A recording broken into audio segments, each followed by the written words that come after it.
Welcome to the shop, my friend Steve here at SKS Props, and in today's build video, I'm making a clicker mask from one of my all-time favorite games and soon-to-be TV shows, The Last of Us.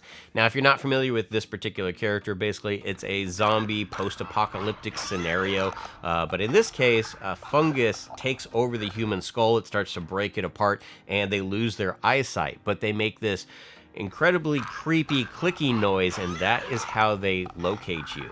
Now, with this particular mask, it's made all out of my HD foam, which you can find over at Blick Art Materials, and a bunch of my foam clay. I think I used probably about a full tub in this particular sculpt, and this is where foam clay shines. It is absolutely fantastic at organic sculpting like this. Now, after about 24 to 48 hours, the foam clay will start to skin over and harden, and then you can prime it and paint it like you would any normal foam. Now, eventually, all the moisture that's in the foam clay will wick out and it will become rock hard, but extremely light.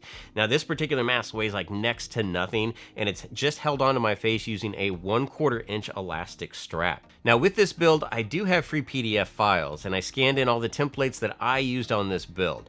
I'm not going to say that this is one of the easiest ones I've got out there, because it is not. There's going to be a lot of organic sculpting on your part. But the thing that's great about that is it is a lot of organic sculpting, so it doesn't have to match exactly what I'm doing. There's all kinds of different variations that are in the game, and this is just one example, and feel free to take that and run with it and create your own. So I want to show you what it takes to put a clicker mask together. Let's go ahead and get started. To make my clicker mask, I made a basic paper template to go off of.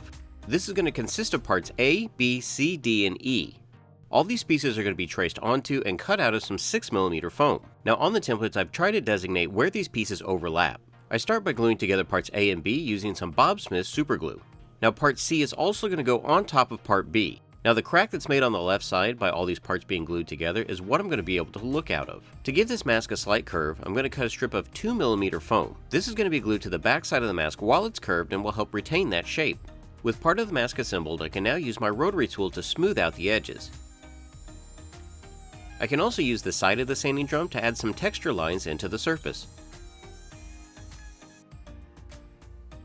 For the gums, I'm going to cut out parts F and G out of some 10mm foam. These pieces are rounded over with my rotary tool before they're glued into place. Parts H, I, and J are going to make up the second layer to this mask, and these pieces are all traced and cut out of some 10mm foam. Like the other pieces, my rotary tool is once again used to smooth over the edges and add some texture to the surface. Now, even though these pieces are going to be glued to the back of the mask, I want there to be a small gap. This is hopefully going to give some dimension to the overall mask. So once all these pieces have been glued to the back, I'm going to cut out some small strips of 6mm foam. These strips are going to be glued to the base of each piece and to the back of the mask. And it's just enough thickness to push these pieces slightly back, making the mask not look near as flat.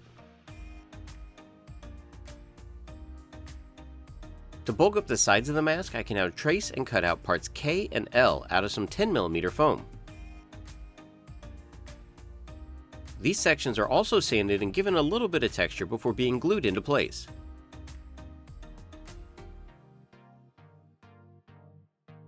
And just like the previous pieces, small blocks of foam are glued in at the base. Now, don't worry if these don't look great, because these gaps are going to be filled with some foam clay later on.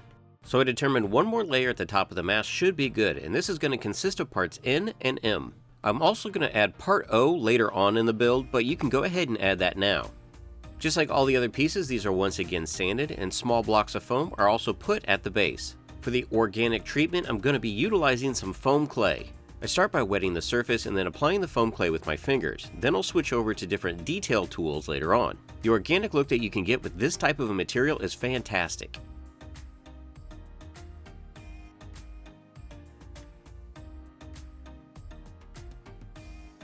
Now, this is just the first layer, and I'm going to build this up over the course of a couple of days. That way the foam clay has a chance to dry a little bit, and I'm not distorting the sculpt that's down now.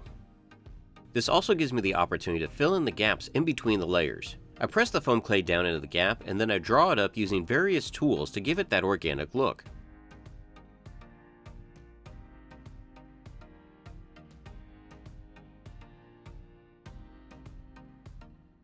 Here's the mask after 24 hours, and I can start to add layer 2.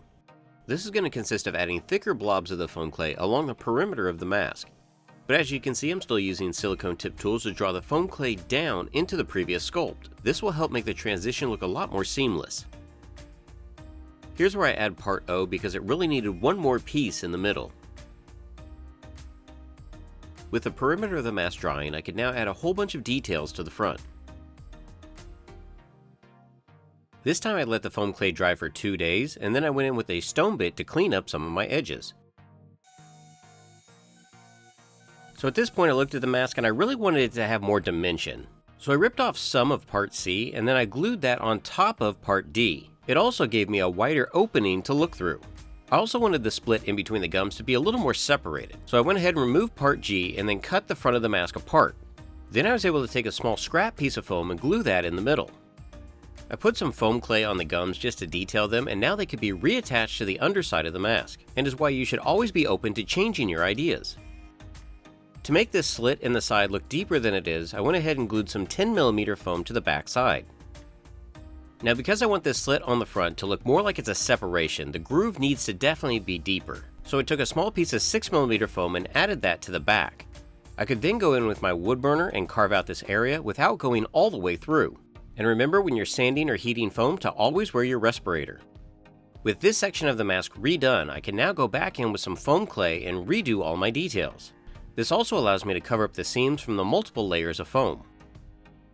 While I allow the foam clay to dry, now I can add his teeth. You can buy resin cast sets of teeth like this on Amazon, and I'll have a link in the description section.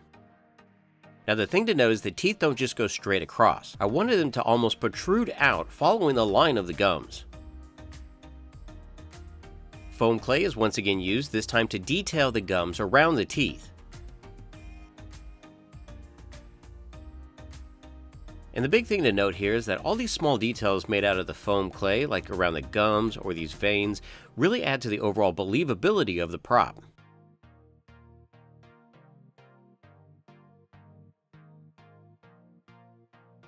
With the mask complete, I can now start priming and painting, and to prime it, I'm going to be doing 2 light coats of Plasti-Dip.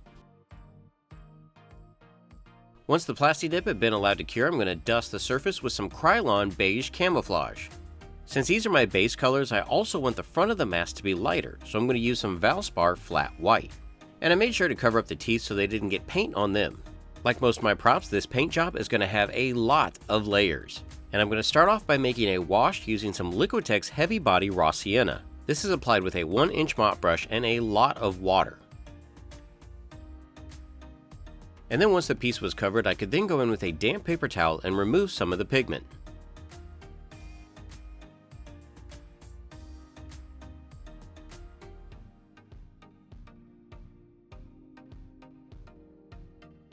To give this piece a more subtle transition in color, I'm going to be using my airbrush. And the first color I'm going to lay down is a transparent orange from Createx.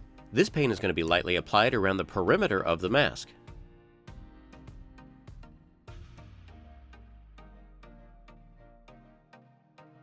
As a contrast for the edge of the mask, I'm going to be using some transparent red. Now the whole reason I'm using the transparent paint is so that all those layers that I've already laid down are continually showing through. The opaque versions of these would just cover way too much. As I transition from the orange to the red, I went ahead and mixed those 2 colors together. At this point, the entire mask is extremely vibrant, but don't worry about that because we're going to subdue everything with some hand painting. Some Liquitex Unbleached Titanium is now going to be dry brushed onto the surface with a filbert brush. This is primarily going to be used on the central part of the face and down in each one of those gaps. What this does is make all those details that were sculpted in really pop.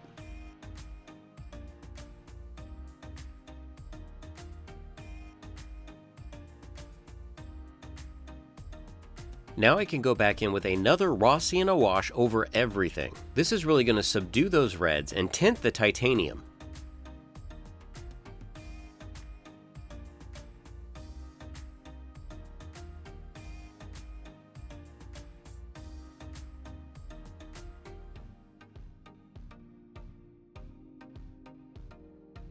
Some Liquitex Mars Black is going to be dry brushed into the crevice. This is going to help disguise the black cloth that I'm going to add later on.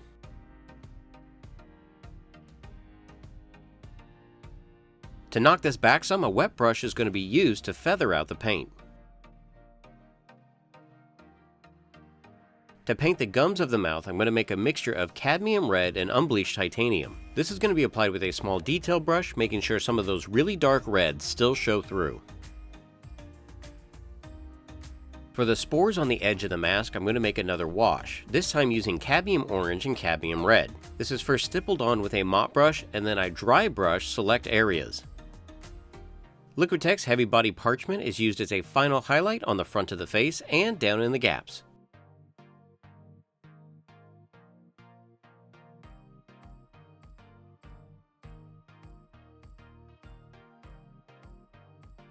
I really want this mask to have a nice glossy look to it, and to do that I'm going to be using some 5-minute epoxy. The two parts are thoroughly mixed together, and then I use a chip brush to stipple it onto the surface. Stippling it will give me a different texture rather than just brushing it like I did for the gums. But the thing that's great about epoxy is once this dries, it'll keep that glossy look. Now some of these areas got a little too glossy for the look I was going for, so I took a dry paper towel and I blotted the surface. This diffused some of the shine, but overall I think it came out great.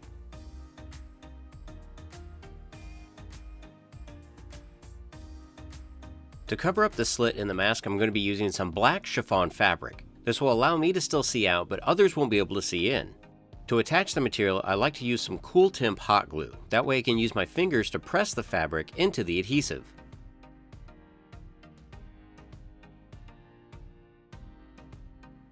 To make this mask a little more comfortable to wear, I'm going to glue in a block of upholstery foam. To attach the mask to my head, I'm going to be using some 1/4-inch elastic.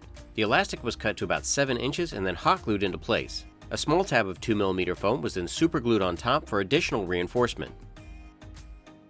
And I wanted to make sure the elastic was really taut, that way it would sit firmly on my head. I'm going to add some Fuller's Earth to the mask and some of the clothes that I picked up for this costume. The jumpsuit itself looked pretty worn, but this dust just takes it to a different level.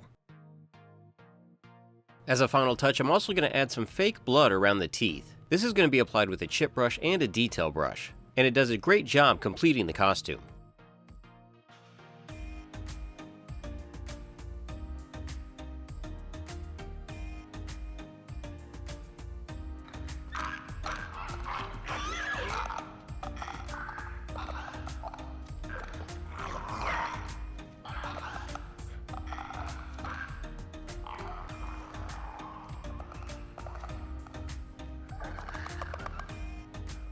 So you all can see the steps that I took to put together my own custom clicker mask from The Last of Us. And again, I hope this video is inspiring. It makes you want to make your own. I definitely feel that once the TV show hits, that these characters are going to be extremely popular once again and are going to be running around conventions. So if you are building any of my builds or utilizing some HD foam, be sure to tag me at SKS Props on Twitter and Instagram because I want to see your creations. Until next time, build your best with the best. HD Foam.